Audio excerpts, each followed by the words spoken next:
Llegados a este punto, bueno será presentarles la segunda etapa de este programa. Hablaremos a continuación de la ley del aborto, de la conocida ley de Gallardón.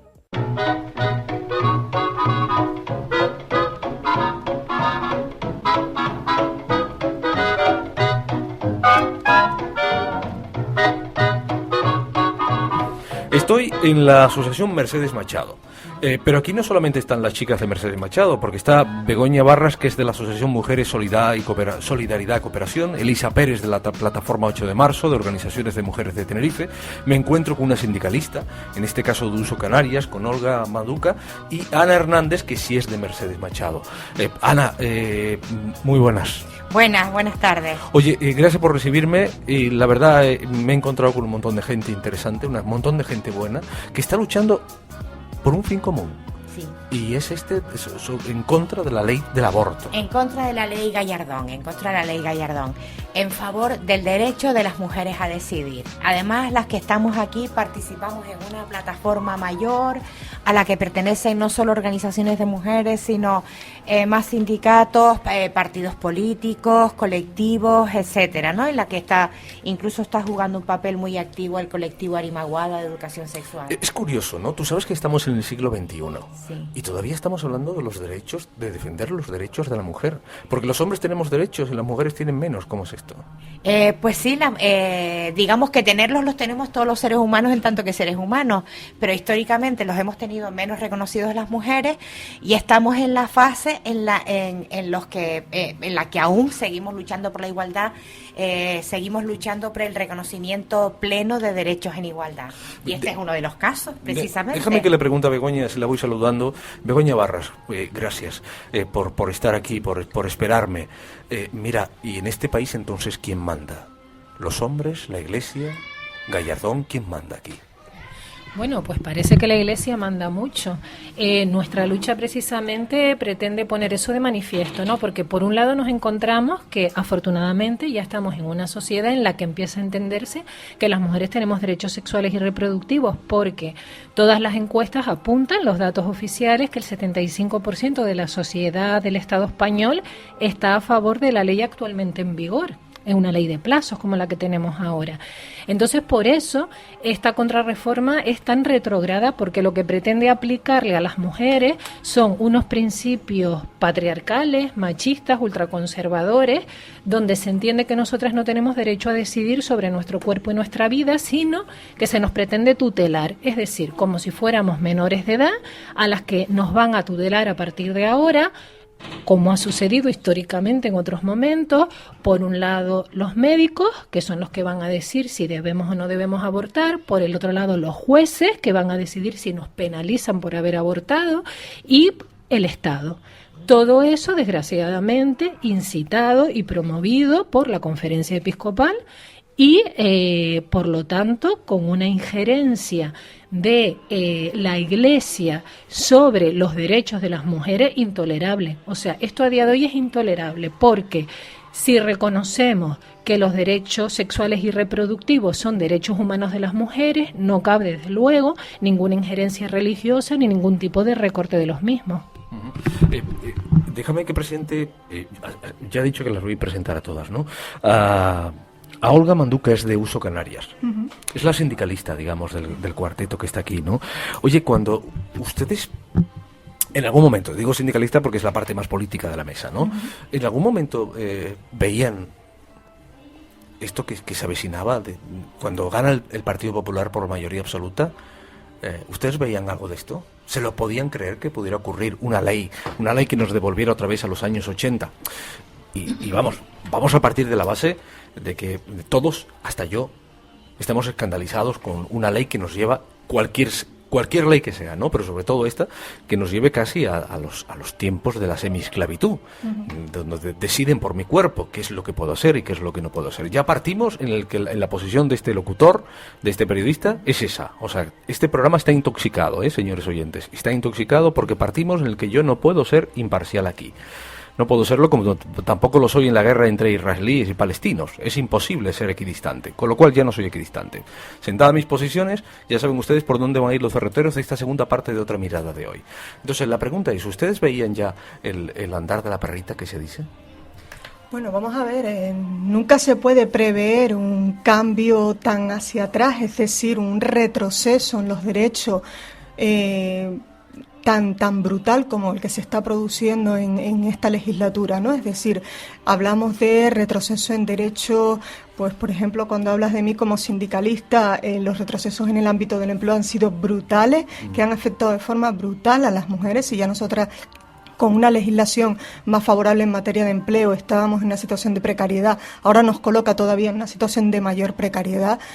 Y evidentemente cuando se están tomando decisiones a nivel de gobierno, a nivel de Estado, a nivel de derechos de ciudadanos y ciudadanas, legislando en lo individual, es decir, lo que yo pienso, lo que yo deseo como gobernante, es lo que voy a imponer a la ciudadanía, aunque la ciudadanía mayoritariamente en el 75%, como han dicho, no esté de acuerdo con la decisión que se está tomando, evidentemente nadie podía augurar que esto podía pasar. Sí sabíamos que se iban a producir una serie de retrocesos, porque evidentemente aunque el Partido Popular diga que esto lo llevaba en su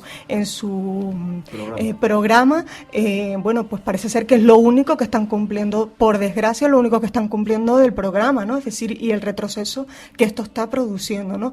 Pero ante este tipo de situaciones yo creo que por mirar positivamente esta situación ha sido un retroceso brutal, pero también está siendo una reacción yo creo que lógica de derecho, de defensa de los derechos de ciudadanía, de defensa de los derechos, en este caso, de las mujeres, de los derechos que las mujeres tenemos sobre nuestro cuerpo, sobre nuestra sexualidad, sobre nuestra reproducción, y eso se ve de manifiesto ahora mismo cuando salimos a la calle y la gente nos apoya, nos dice que está a nuestro lado, y yo creo que eso es muy positivo también. Yo creo que efectivamente no podíamos prever un retroceso tanto en derechos, pero también es verdad que frente a eso está habiendo una movilización social importante y una movilización social y de apoyo ante esta ley que yo creo que vulnera los derechos más básicos de las mujeres. En este programa de hoy van a oír ustedes exclusivamente reacciones y declaraciones de mujeres, porque este es un caso que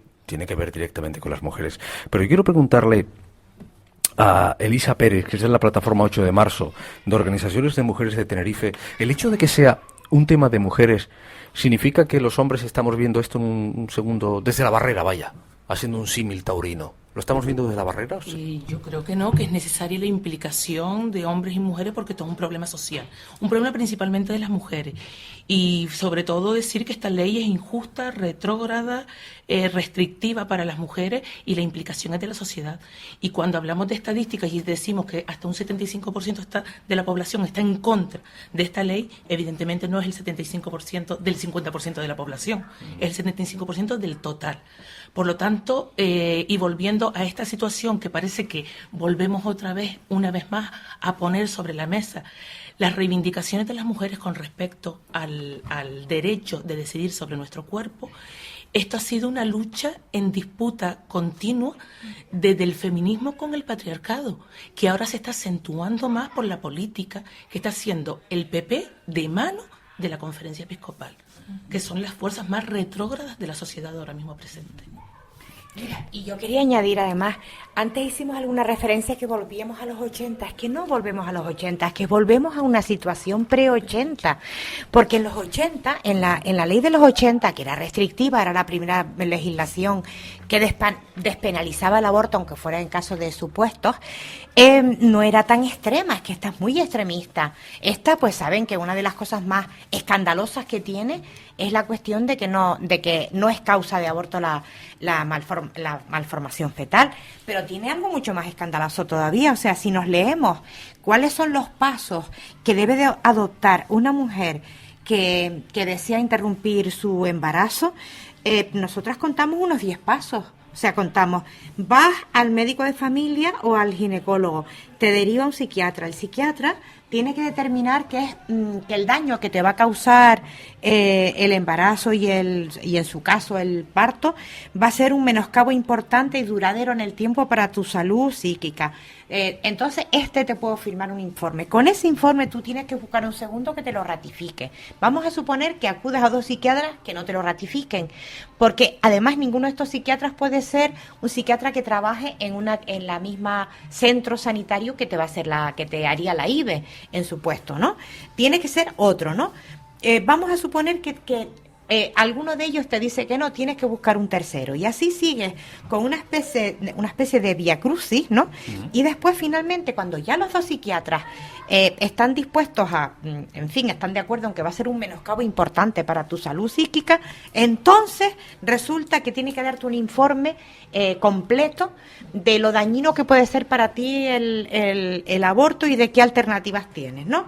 Y de las consecuencias que puede tener para ti, ¿no? Supuestamente. Entonces te dan el certificado. Con el certificado, con las 2, vuelves al médico de familia. Entonces el médico de familia o el ginecólogo, quien te atienda, te manda a los servicios sociales. Y los servicios sociales te tienen que dar otro informe personalizado de todos los males que se derivan de tu situación y de, en fin, las alternativas que tienes para no abortar.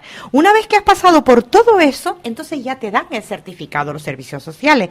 Una vez que has recibido esto, el médico que inicialmente te atendió, de nuevo, te dará verbalmente la información. O sea, ya creo que vamos por 4 veces que estás informada de las consecuencias, ¿no?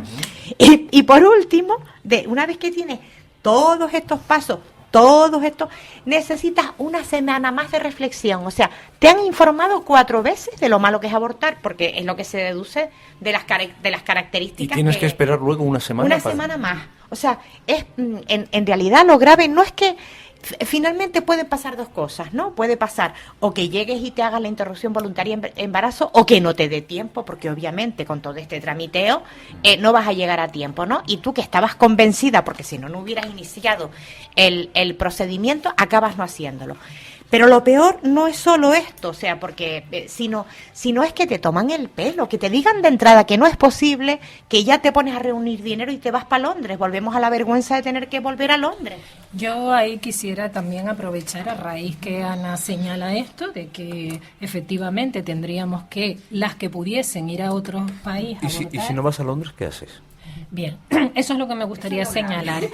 A ver, nosotros entendemos que esta ley es profundamente clasista, porque claro, va a poner a las mujeres en mayor o menor posibilidad de practicarse una interrupción del embarazo en función de los recursos económicos que cada una de nosotras tenga. Esto supone, decimos que es clasista porque las mujeres trabajadoras, las mujeres desempleadas, las estudiantes, las migrantes, es decir, todas aquellas que en algún momento podamos tener una dificultad económica, vamos a ver imposibilitado el irnos a otro país a abortar, mientras que aquellas que sí tengan recursos económicos sí que se van a poder permitir ir a otro país. Entonces, ¿qué sucederá con las mujeres que, afrontando un embarazo no deseado, no tengan esos recursos económicos para ese viaje y ese pagarse el aborto en otro país?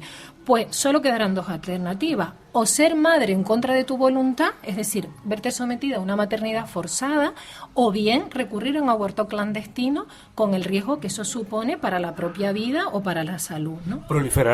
Proliferarán otra vez esas clínicas abortistas que había aquí en la clandestinidad. Recordemos que había una muy famosa en Tajoronte, ¿no? Sí, claro, eso sucederá. Vamos a ver, la ONU, datos oficiales de la ONU, el que los estados impidan abortar legalmente en ningún caso reduce el número de abortos. De lo que la ONU advierte es que los estados tienen que legislar en esta materia, porque una de las principales causas de mortalidad materna en el mundo son los abortos clandestinos. Eso la ONU lo sabe. O sea, las mujeres no solo morimos al enfrentarnos a un embarazo por un parto mal atendido o en condiciones inseguras, también muchísimas mujeres mueren por abortos clandestinos e inseguros, porque efectivamente, es decir, tu angustia ante un embarazo no deseado es tal que tú vas a recurrir a los medios que estén a tu alcance, es decir, a que te lo practique otra mujer, en como sucedía en España, tratando de ayudarnos unas a otras en unas condiciones que no son adecuadas,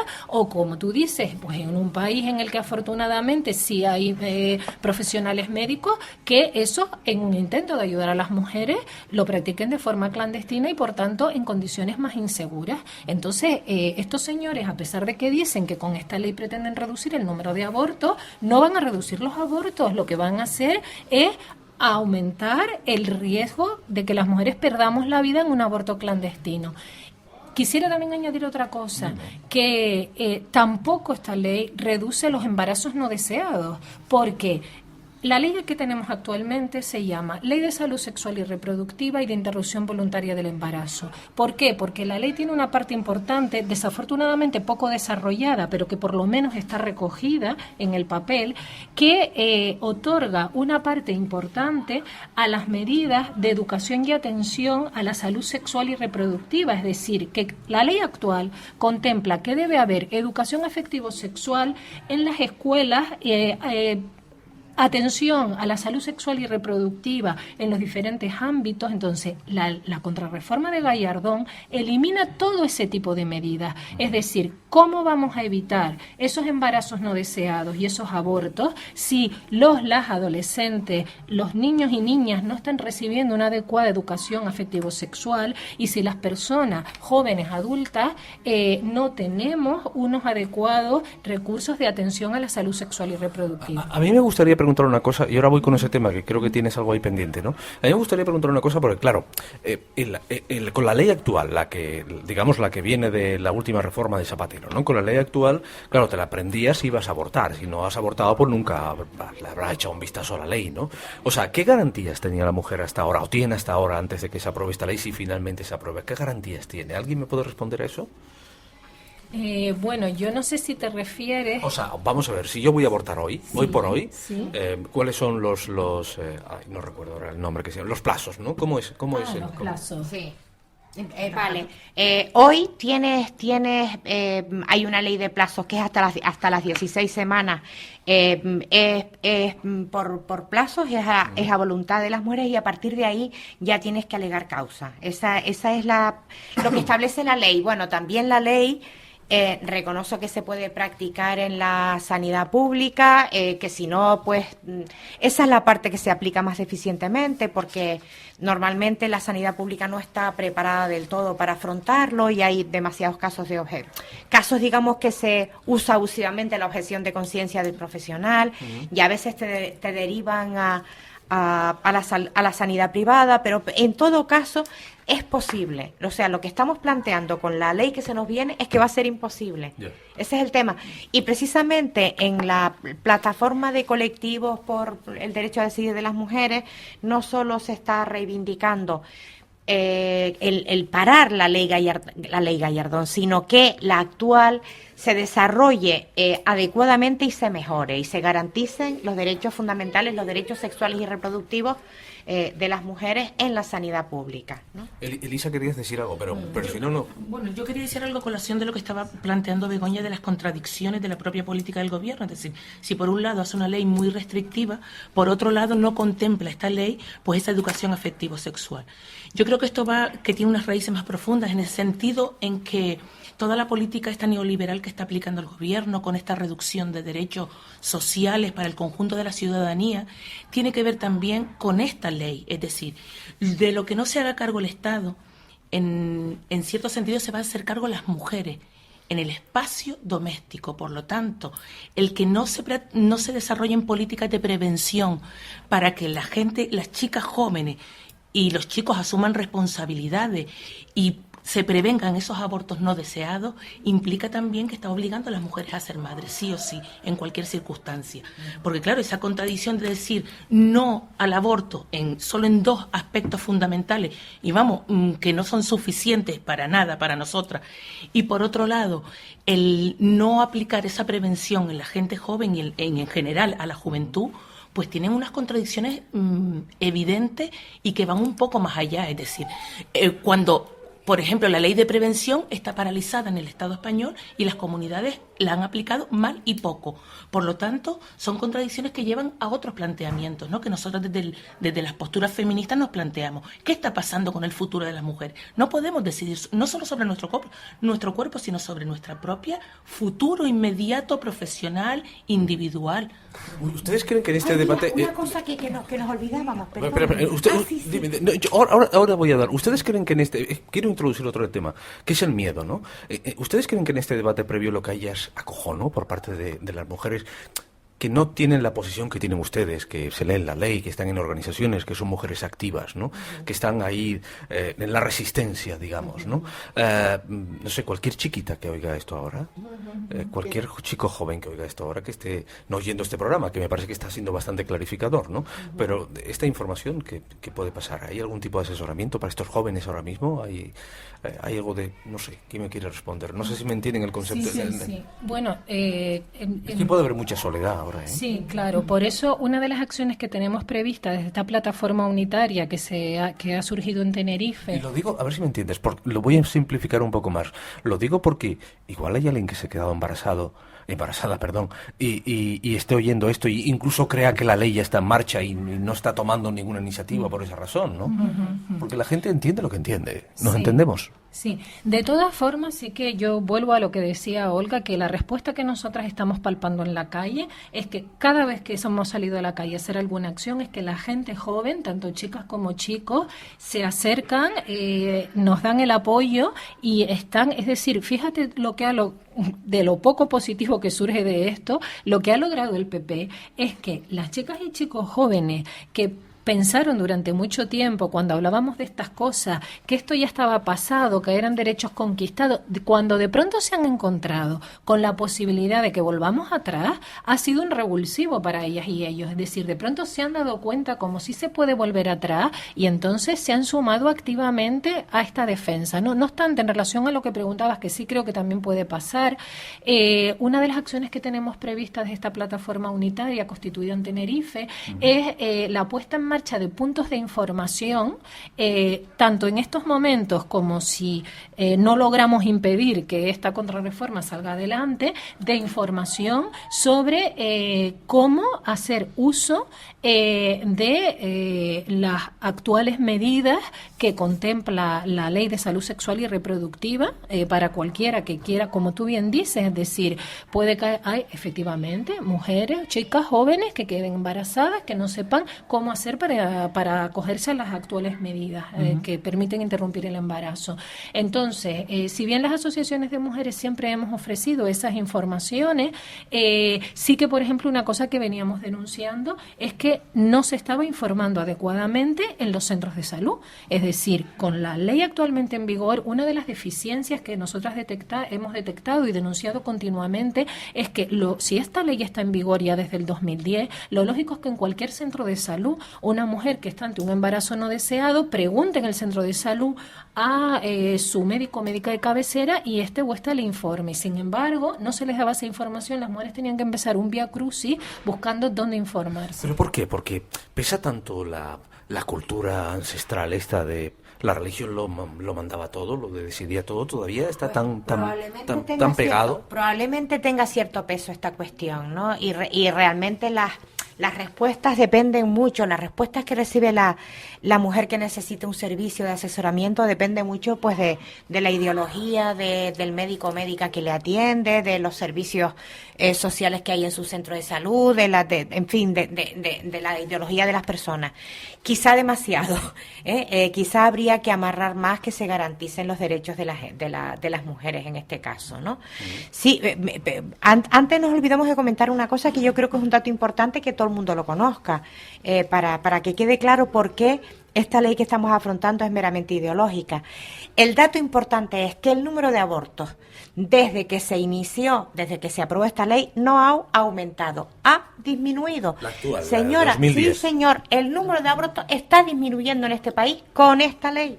O sea, digamos que la catástrofe que anunciaba el PP cuando se aprobó era esto va a ser el acabose, va a haber abortos por todos lados, el sistema sanitario público y privado y todo el mundo no va a parar de practicarlos y no sé qué. Pues no, mira por dónde ha disminuido. Supongo que eso significará algo.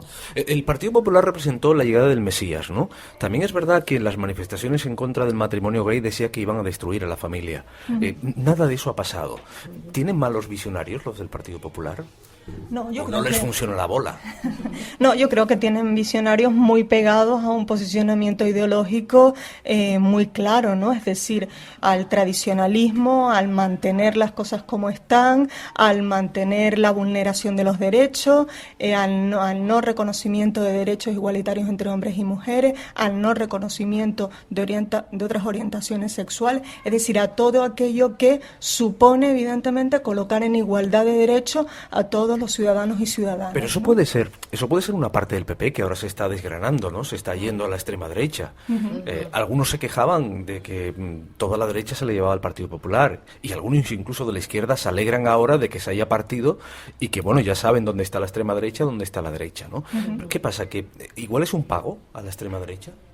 Pues posiblemente, ¿no? Es decir, posiblemente a todos esos votantes más a la derecha de la derecha que efectivamente estaban votando al PP y que, bueno, un poco lo que se entendía con este tipo de políticas es a dar respuesta a esas demandas que dentro del propio Partido Popular. Yo creo que incluso el propio Partido Popular no hizo previsión, ahí sí que le falló la bola, de ver que dentro de su propio partido iban a encontrar voces discrepantes frente a esta ley, ¿no? A esta ley que evidentemente es una ley que nos retrotrae a antes de los años 80, ¿no?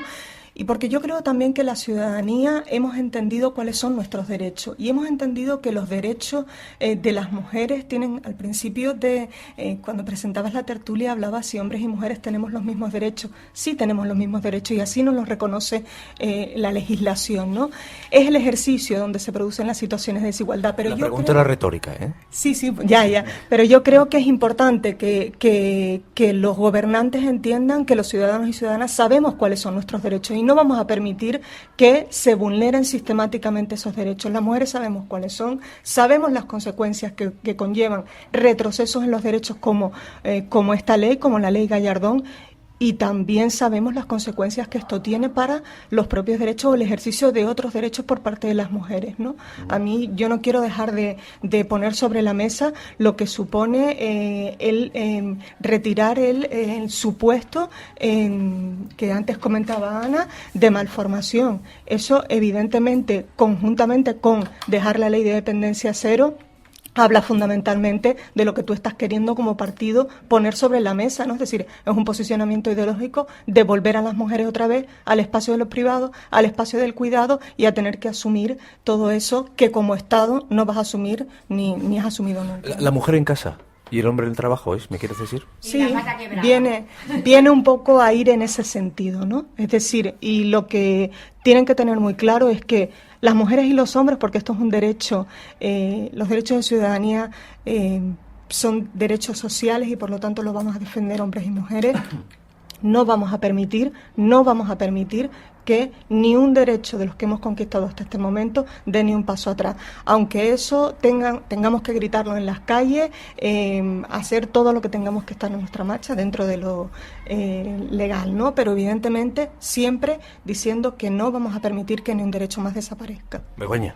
Sí, bueno, yo antes de cerrar, como nos queda poquito tiempo, sí quisiera hablar un poquito de la proposición no de ley que se va a discutir el próximo miércoles en el Parlamento de Canarias, porque desde esta plataforma unitaria por la defensa del derecho al aborto que hemos constituido en Tenerife, pues uno de los ejes ha sido buscar vías institucionales en las que haya pronunciamientos en contra de esta contrarreforma, ¿no? Entonces,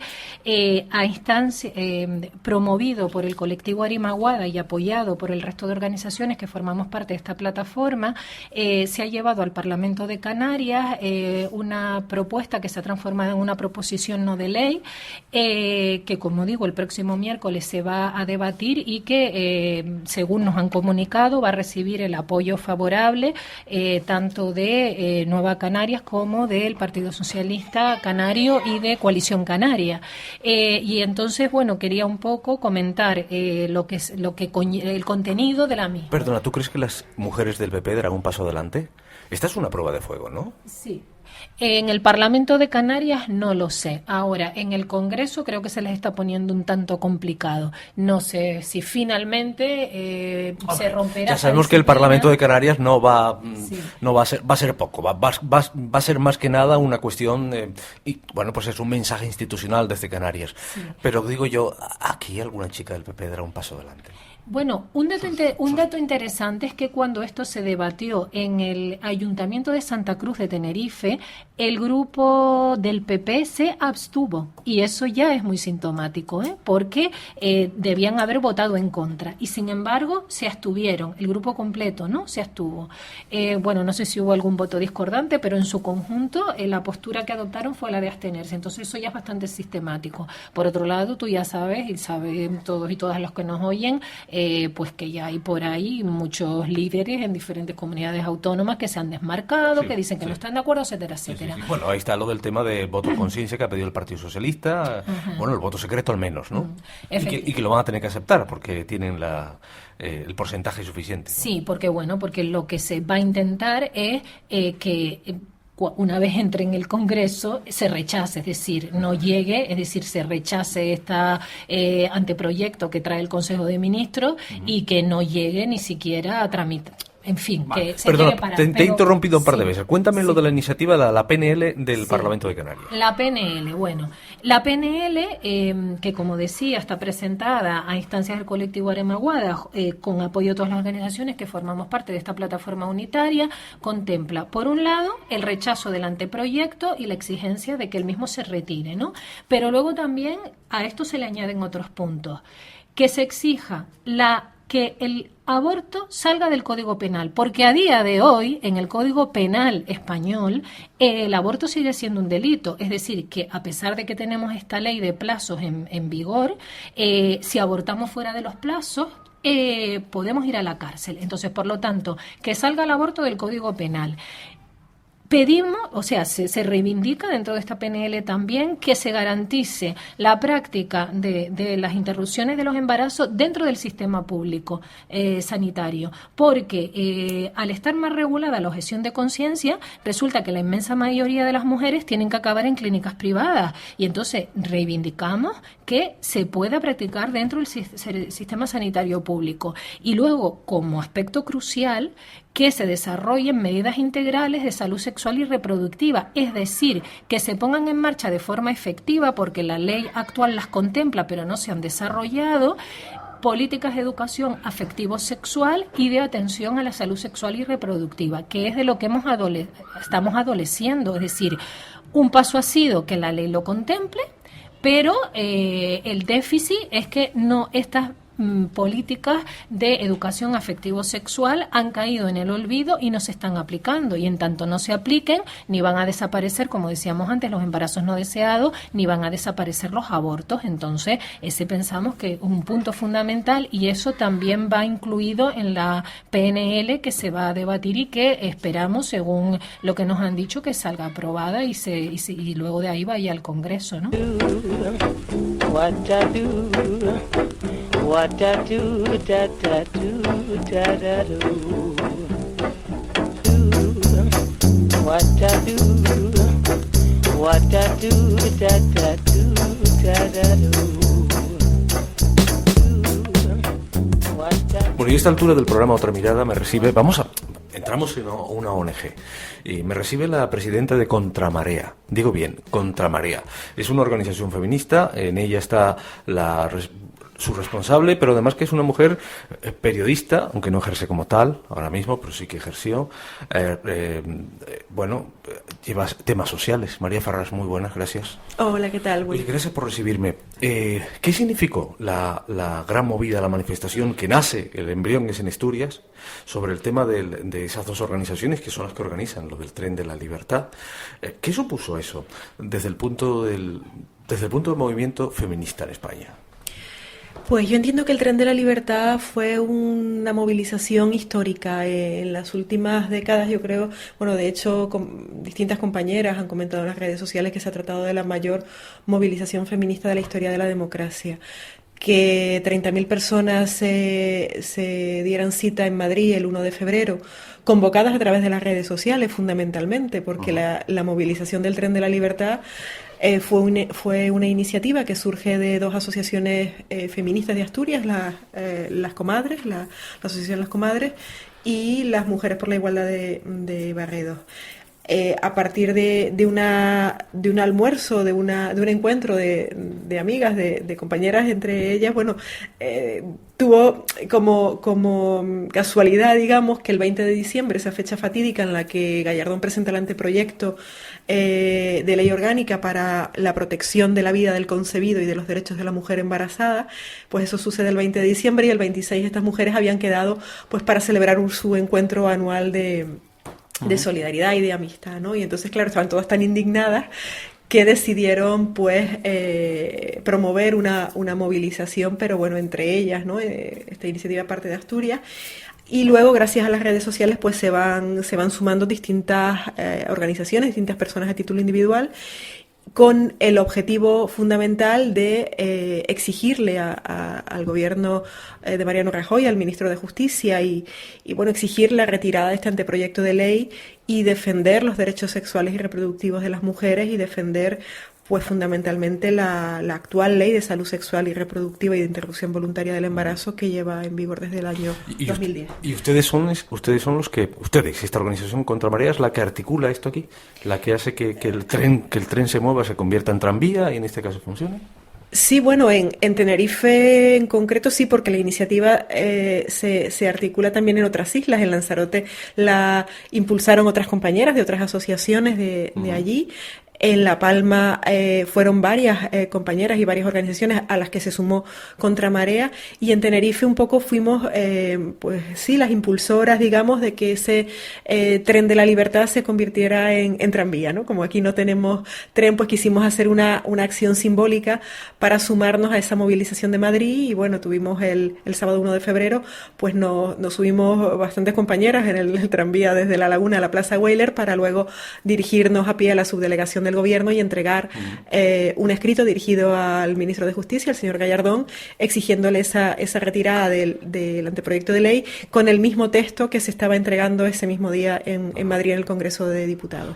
Esta es una movilización de las mujeres, pero ¿significa que es solo de las mujeres o las mujeres están solas en esto? No, entendemos que no. De hecho, se han sumado bastantes hombres y bastantes compañeros. Hay grupos de hombres por la igualdad ahora mismo también implicados en estas movilizaciones, pero son movilizaciones, pues sí que entendemos que impulsan fundamentalmente a las mujeres, pero también entendemos que son movilizaciones de toda la ciudadanía, porque el cuerpo de las mujeres, porque la maternidad de las mujeres, la libertad de decisión de las mujeres, yo creo que no solo es una cuestión nuestra, sí, evidentemente es una cuestión primordialmente nuestra, pero yo creo que es una cuestión de ciudadanía y de entender que, bueno, que la libertad de decisión debe ser una cuestión apoyada por todas y por todos. Hoy en día, ¿quién quiere esta ley? Además del ministro y del gobierno. Pues o de parte del gobierno, que todavía no se sabe, no está claro, y parte del PP, ¿no? Sí, yo además del ministro no tengo muy claro quién la quiere, porque dentro del propio Partido Popular se han escuchado ya demasiadas voces disidentes, ¿no?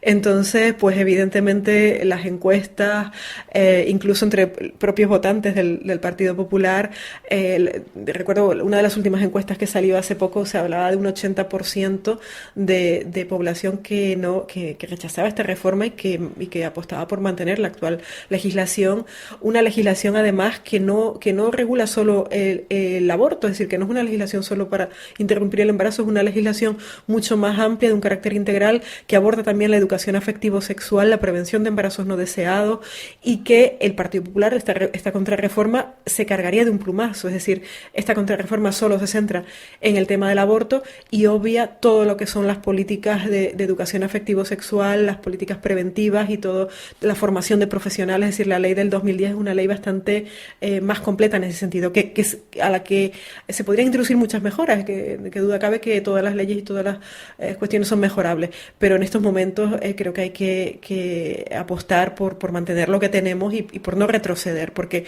la legislación sobre el aborto en España, si esta contrarreforma sale adelante, nos situaría a la cola de Europa, es decir, ahora mismo en nuestro entorno, en el entorno comunitario, 27 países prácticamente, yo creo que los únicos países que tienen leyes más restrictivas que la que propone Gallardón son los únicos estados, el Vaticano y Malta. Es decir, supone situar a España pues prácticamente a la cola de Europa, cuando en nuestro entorno se ha apostado por leyes de plazos, por leyes que garantizan una mayor seguridad para las mujeres y que garantizan una mayor cobertura de derechos, ¿no? Entonces, hasta Polonia, por ejemplo, que es un país católico de donde sale un papa, contempla, por ejemplo, en los supuestos la malformación fetal, ¿no? Cosa que Gallardón no se lo plantea, ¿no? Entonces es algo como bastante surrealista, ¿no? Yo realmente, cuando la anterior legislación sobre el aborto fue del año 85, ¿no? Y yo realmente no esperaba, y yo en el año 85 tenía muy pocos años, era bastante jovencilla, era una adolescente, pero yo no esperaba que tuviéramos que estar en pleno siglo XXI volviendo a reivindicar lo que reivindicaron muchas compañeras hace 30 años, ¿no? Realmente es un retroceso bastante importante. ¿Esto ha vuelto a reactivar el movimiento feminista? Tú como responsable, presidenta de un movimiento tal aquí.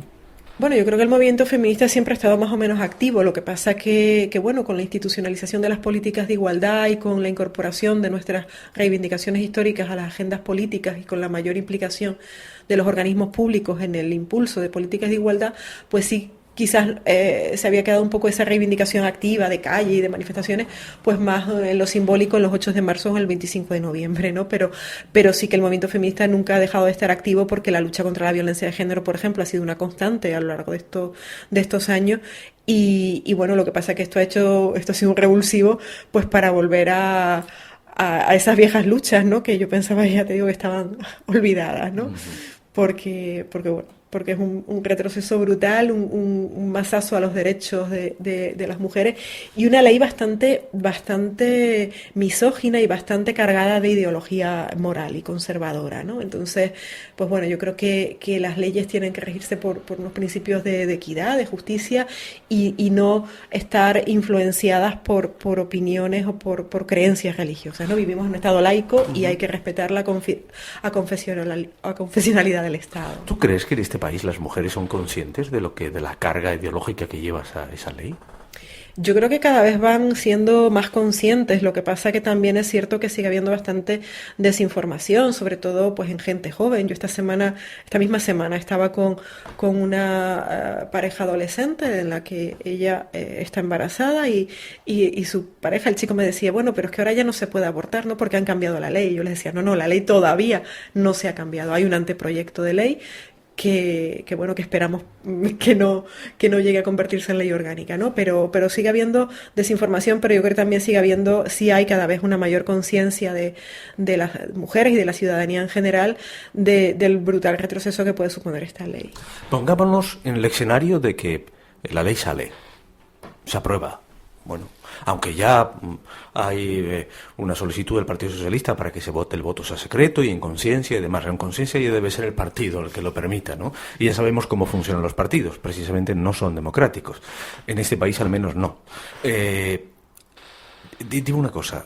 Si nos ponemos en ese escenario en el que se apruebe la ley, desde el punto de vista de ustedes, organizaciones, de ONGs, de movimientos feministas, ¿qué reacción va a haber? Pues la reacción va a seguir luchando y exigiendo que se derogue, pero en el peor escenario lo que supondrá es que volvemos a situaciones de clandestinidad y de un mayor riesgo para la seguridad y para la salud sexual de las mujeres, y que bueno, volveremos a la época en la que las mujeres ricas iban a abortar a Londres y las mujeres pobres pues bueno, se buscaban la vida como podían, y con el riesgo que eso conlleva para su seguridad y para su salud, ¿no? Es decir, volveremos a épocas de clandestinidad, volveremos a épocas de tener que salir de nuestro país para interrumpir un embarazo, volveremos a épocas de buscar recursos económicos como sea, a apoyar a que las organizaciones de mujeres apoyemos a mujeres que quieran salir a abortar. Es decir, volveremos a épocas pues pasadas, ya bastante pasadas, ¿no? Pero sí poniéndonos en ese escenario peor, que yo espero que no llegue y que la ley, que ese anteproyecto de ley se paralice y se retire. Ahora, de hecho, hay digamos, planteamientos del Partido Popular de dejarla dormir un poco, porque ahora es una ley incómoda, es decir, es una ley que le quema al propio gobierno, y bueno, ahora estamos en el escenario de las elecciones europeas. Y bueno, no es una ley cómoda y no es una ley interesante para sacar ahora en este escenario político, ¿no? Pero bueno, Yo espero que por lo menos en las próximas elecciones no tengamos en este país mayoría absoluta de este gobierno tan conservador y tan retrógrado con los derechos de las mujeres, y que por lo menos, si la ley, el trámite parlamentario se alarga, pues esperamos que no llegue a su fin, ¿no? Y que los plazos se agoten y que bueno, que la ley se deje morir. Pero bueno, poniéndonos en ese escenario, pues las mujeres seguiremos saliendo a las calles y seguiremos luchando y seguiremos creando espacios de toma de conciencia y seguiremos divulgando lo terrible que puede ser esta ley para nuestros derechos. They say that age kills the fire inside of a man. That he hears death coming. He opens the door and says, "Come in, give me rest." En este asunto del aborto, aquí en Otra Mirada, me recibe en su casa, un lugar muy coqueto, fantástico, Belarmina Martínez. Bueno, para quien no la conozca, ha sido diputada del Partido Socialista, feminista acérrima, luchadora por el derecho de las mujeres, desde todos los ángulos. Pero hoy está aquí, hombre, una cosa es inherente a la otra casi ya en su vida, ¿no? Porque es una veterana, pero hoy está aquí y me ha invitado a hablar con ella en condición de mujer, de experimentada mujer, de luchadora.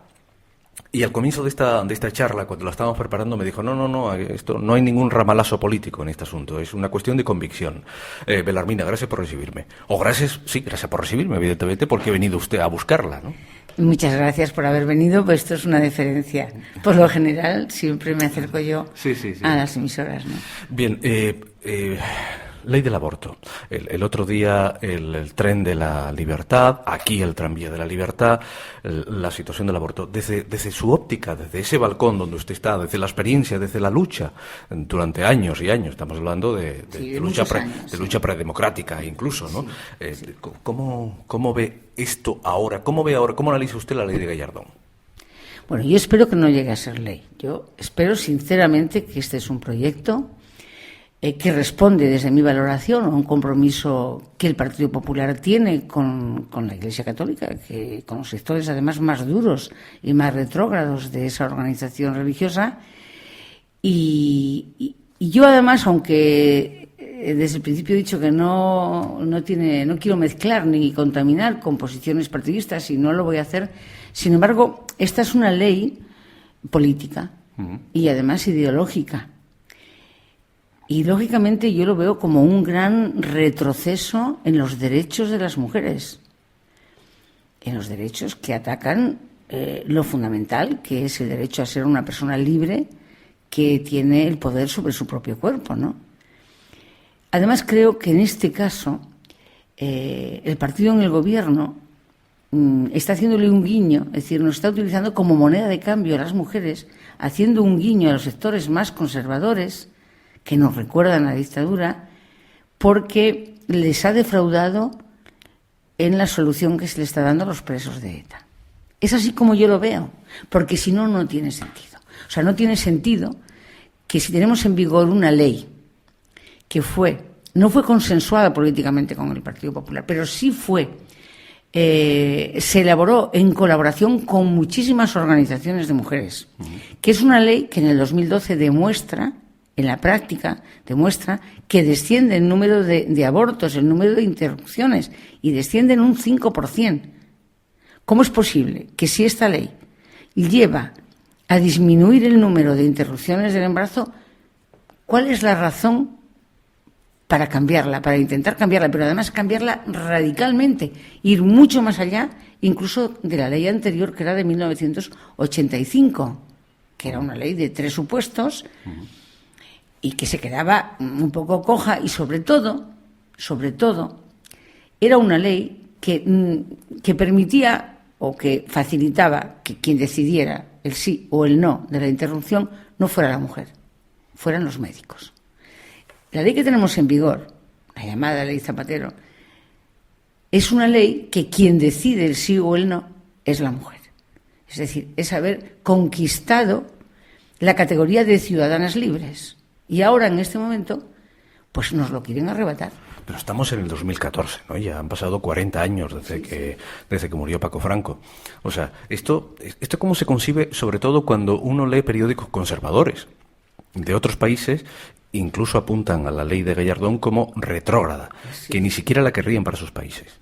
Bueno, yo creo que España, vamos a ver, que yo creo que es que este gobierno de verdad no se entiende que teniendo este país los problemas tan graves que tiene en relación al desempleo, al paro, a todo el problema de las hipotecas, a todo el problema de las preferentes, es decir, cómo se ha descapitalizado la familia en este país y la ruina de tantísimas familias, en vez de estar preocupados de verdad, no con publicidad, sino de verdad preocupados por sacar a este país adelante, se metan en un charco de esta categoría, donde además yo estoy convencida de que la inmensa mayoría de las mujeres del Partido Popular están en contra de este proyecto de ley. Y es que no se puede entender, no tiene ningún sentido. Empiezan a decir cosas como que van a nacer más niños. Evidentemente, si no se permite que una mujer tome la decisión de interrumpir un embarazo no deseado, no buscado, que no puede asumir con responsabilidad, si eso va por ese camino, evidentemente van a nacer más niños, pero ni van a ser niños más queridos. Y si nace un niño con graves deformaciones, paralelamente a esto que dice Alberto Ruiz Gallardón, de que él tendría no interrumpiría un embarazo, no abortaría una mujer, aunque el niño tuviera graves problemas. Vamos a ver si la ley de dependencia, que es quien asiste o debería asistir a las personas dependientes, se la están cargando, están quitándole el dinero, están rebajando, es decir, exigiendo muchas más circunstancias personales para poder ayudar. No están ayudando a las personas dependientes. ¿Cómo van a obligar a una mujer a tener un hijo con graves defectos, con graves malformaciones, si después no la van a ayudar? Pero ¿cómo? ¿Quién eres tú para obligar a una mujer a tener un hijo? Ni puedes obligar a tenerlo, ni puedes obligar a no tenerlo. Bueno, tanto Gallardón como la Iglesia ha dicho que, de no ser así, lo que iríamos es a la purificación de la raza. Bueno, mira, esto... Más o menos, no lo han dicho así, pero... pero bueno, han vuelto otra vez al tema... Sí, incluso dicen cosas que más... se va a resolver la economía, porque, no sé, claro, lo que en el fondo lo que subyace es poner a la mujer en el sitio que ha estado durante siglos, que significa que su papel en la vida es ser esposa, servir a un hombre, ser madre, someterse al cuidado de la familia, no trabajar fuera de casa, luego no ser independiente económicamente, no ser autónoma y no poder decidir sobre su vida. Eso es lo que ellos pretenden y es lo que ha hecho la Iglesia. Pero eso es algo así como ser mujer es per se ser delincuente, o sea... Bueno, es ser menor. O ser fértil, ¿no? Bueno, claro, es reducirte a la condición de hembra, a la condición animal de hembra. Quiero decir, en el momento que seas fértil, sí, que puedas parir, sí, con esta ley que viene, entiendo, sí, ya eres una presunta delincuente. Porque como se te ocurra... Como se te ocurra tener una relación, quedarte embarazada y querer abortar, pues ya tienes que ir a otro país. Aquí no lo puedes resolver y evidentemente hubo un momento en aquellos años 80, 70, final de los 70, que querían juzgar a las mujeres que habíamos abortado fuera de España. Es decir, éramos delincuentes aunque el delito lo hubiéramos cometido en Londres, ¿no? Habíamos abortado, ha dicho usted. Sí, vamos, yo no tengo ningún inconveniente en reconocer que yo interrumpí un embarazo a las 8 semanas de estar embarazada y siempre he mantenido que en el uso de mi libertad, de mi mayoría de edad, no tengo que dar explicaciones a nadie por qué razones yo no seguí con ese embarazo. Y en esto defiendo a miles y miles y miles de mujeres que embargándose, hipotecándose la economía, pudieron ir a Londres. Por eso a mí no me gusta mucho que digan, ahora las ricas irán a Londres. Mire usted, a Londres, españolas ricas y no tan ricas. Mujeres de clase media, mujeres trabajadoras, porque quedarse embarazada es ahora muy difícil para muchas mujeres, porque lo dejan para los 40 años, pero con 20 años, con 25 años... pues es muy fácil quedarse embarazada, incluso pues utilizando métodos anticonceptivos de barrera. ¿Y cómo era aquello? ¿Tenías que salir? ¿Había un contacto? Bueno, ¿era clandestino, obviamente? Sí, bueno, era clandestino. Había centros de información en Madrid. Yo entonces vivía en Madrid. Centros de información especializados para las mujeres que te informaban y te ponían en contacto y te facilitaban lo que era la información, el contacto. Y luego, bueno, pues te citaban, te daban una cita y salían aviones solo de mujeres españolas a abortar a Londres, ¿eh? Y esto es un drama. Una cosa que sí me gustaría a mí decir, yo no comparto esta afirmación de las mujeres que dicen que el aborto es sagrado. Yo esa definición no la puedo compartir. No significa que yo me manifieste en contra de ellas. Yo creo que ellas son unas chicas jóvenes, radicales, que quieren hacerse notar, que han cogido un camino tremendamente arriesgado, pero yo no puedo compartir eso. ¿Y por qué no puedo compartir? Pues lo explico. Mire, ninguna mujer se queda embarazada para después abortar diciendo, yo me he quedado embarazada porque esto de abortar es algo estupendo. No. Abortar es una tragedia. Quedarse embarazada sin quererlo, sin buscarlo y no poder asumir ese embarazo es un fracaso humano en la relación de un hombre y una mujer, y por lo tanto hay que decir que el aborto no es bueno y es muy duro y las mujeres sufren muchísimo. Y también tengo que decir que hay muy pocos hombres, cada vez hay más, pero hay muy pocos hombres que un embarazo no deseado de su novia o de una amiga o de una relación esporádica, que lo asuman. Que asuman ese embarazo, que asuman el coste de ese aborto. Bueno, pues hay que decir que la inmensa mayoría no lo hace y que todavía se sigue diciendo a saber de quién será. Entonces aquí la mujer, cuando está embarazada, está bastante sola. Y esa decisión es una decisión muy dura y muy difícil. Y por lo tanto hay que tratar a esa mujer con todo el respeto del mundo. Fíjate que yo vi a un cura, ya que yo soy absolutamente atea, pero vi a un cura en la televisión, no me acuerdo cómo, que le entrevistaron, y él, uno que era de una organización de estas no gubernamentales, como Mundo Nuevo o algo así, no sé, un cura. Y él dijo, yo lo que quiero hablar es de las mujeres, de su soledad, de su dolor, de su pobreza. De eso quiero hablar. Y a mí, me pareció magnífico, porque este hombre tiene filiales en Latinoamérica y ha visto casos de niñas, ¿cuántas niñas de 12 años violadas, embarazadas? Y bueno, vamos a ver, pero ¿con qué derecho alguien puede decir que esa niña, que todavía es una niña, que no tiene madurez personal, ni tiene recursos, y ha sido violada? ¿Cómo es posible que alguien diga que tiene que seguir adelante con ese embarazo, con el gran riesgo para su vida, porque es una niña, ¿no? Entonces, bueno, yo creo que el aborto deberíamos de ser capaces de analizarlo sin pasión, sin ideología, porque además los curas no reconocen a sus hijos, perdona. Y todos sabemos que los curas que son hombres, los que no son gays, le gustan a las mujeres. Y los hay que tienen relaciones y los hay que tienen hijos, pero por la ley interna de la Iglesia, ellos no reconocen a sus hijos, no los asumen, no son responsables. ¿Con qué derecho se atreven a juzgar ellos a nadie, no? Y claro, si esto lo llevamos al gobierno, vamos a ver.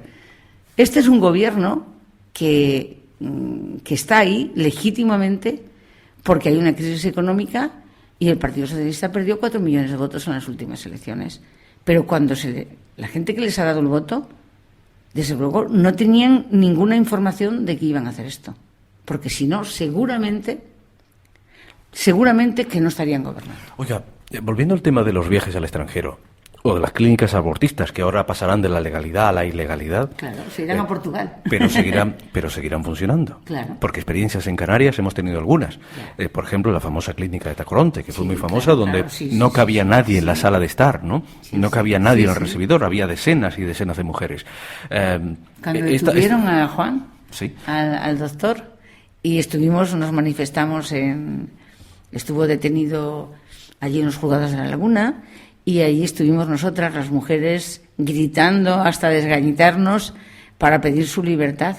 Volverán las detenciones, con lo cual volvemos a un país hipócrita, a una ley hipócrita. Claro, es verdad, porque además hay una cosa que es clarísima. Abortan las mujeres, no abortan las de derechas ni las de izquierdas, no, abortan las mujeres. Abortan las católicas y las no católicas, abortan las musulmanas, abortan... Yo tengo aquí los datos del año 2012, que son pues bastante esclarecedores, ¿no? Por un lado, dice lo de que descendió un 5%. Después, una cosa muy importante es que el 91% de las mujeres que abortaron en el 2012 lo hicieron antes de las 14 semanas, es decir, antes de llegar al límite que pone la ley. Y a ver que lo encuentre porque lo tengo por aquí. Las españolas, vamos a ver, el 62%, el 62,44% eran españolas. Sí, lo veo. De Europa el 9,57%, que también aquí entra mucho el tema cultural. Esa es la que han abortado en España. Sí. De América Latina el 20,55%, de África el 5,10% y del resto del mundo el 2,33%. Esto en el año 2012. En el año 2012 vemos que los abortos que se han producido, pues repito, el 62,44% eran españolas, sí, el 9,57% europeas, el 20,55% de América y luego de África el 5,10%. Aquí vemos cómo puede haber mujeres de todas las religiones. Sí. Está claro que estos datos los tenemos, o los tienen, esto se publicó, por ejemplo, en el periódico El País, sí, porque... El 23 de diciembre. Porque sí, hay unas clínicas legales, porque sí, claro, hay un registro. Claro. No, pero si los datos estos datos son del Ministerio, ¿eh? Claro, porque se los proporcionarán claro, las clínicas, son ¿no? del Ministerio. Mira, Ministerio sí, de Sanidad. A partir de ahora, si la ley finalmente se aprueba, los datos serán muy distintos. Bueno, no aparecerán los datos porque solamente aquellas que han sido violadas, y también habría mucho que hablar de la violación, porque cuando una mujer es violada, eso sí también es un verdadero trauma, y no es tan fácil que una mujer violada vaya a denunciar, porque luego para que una mujer violada pueda interrumpir el embarazo, ha tenido que denunciar en el momento de la violación, sin lavarse, para que los médicos, una mujer violada violentamente o que ha sido violada en el entorno familiar, que son el 75% de los casos, es muy complicado que vaya a poner una denuncia porque tampoco sabe si se va a quedar embarazada. Las exigencias que van a tener ellos, primero que va a haber médicos. Es que es una cosa de locos. Lo que pretende Gallardón no tiene ni pies ni cabeza. Una mujer violada, digo que más del 80% no van a denunciar. Y porque además no van a estar pensando en si se quedaron embarazadas. A lo mejor alguna muy mayor, con una edad, en fin, y un control de las cosas y una información, lo hace. Pero chicas muy jóvenes, de 15, 16, y luego ya llegamos a lo de la edad. Bueno, ir a denunciar que la han violado, si a lo mejor la ha violado un tío o un abuelo o un hermano o un primo, su padre. O su padre o un padrastro, que estamos en una sociedad donde el divorcio existe, ¿eh? Y donde, por desgracia estamos asistiendo pues a muchos casos de padrastros, ¿no? Habrá padrastros estupendos, pero hay también violadores. Entonces, eso es muy complicado. Y entramos en lo de la edad, que es lo que dice la ley, ¿no? Eso de se rasgan las vestiduras porque una chica de 16 años, con la ley que tenemos ahora mismo, puede abortar sin consultar con los padres. Mira, mi experiencia en esto es que las chicas de 16 años o 17 tienen menos claro lo que significa el embarazo y el aborto. Y mi experiencia es que ellas no quieren abortar, que tienen una mística, una mistificación de lo que es el embarazo y lo que es la maternidad y lo ven como algo mágico. Y mi experiencia, repito, es que son los padres los que han ido a decir, por favor, habla con mi hija, explícale que esto no es algo mágico, que esto no es algo bonito, que no ha estudiado, que el chico se ha alargado, que es una cría, que no puede asumir esa maternidad. Mi experiencia es que los padres son los que quieren que su hija interrumpa ese embarazo en esa edad.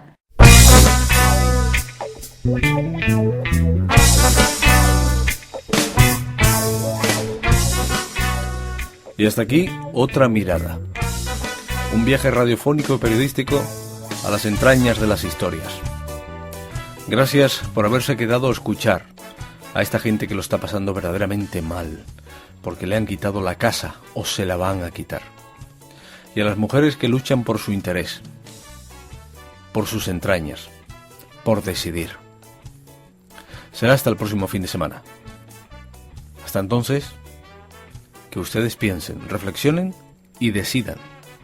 Y sobre todo, por favor, que impere el sentido común. Les habló Enrique, de apellido Hernández. Hasta el próximo fin de semana. Entre tantos oídos sordos que solo escuchan su realidad, me encontré perdido en un camino que no busqué, lleno de anzuelos que son señuelos queriendo convencer.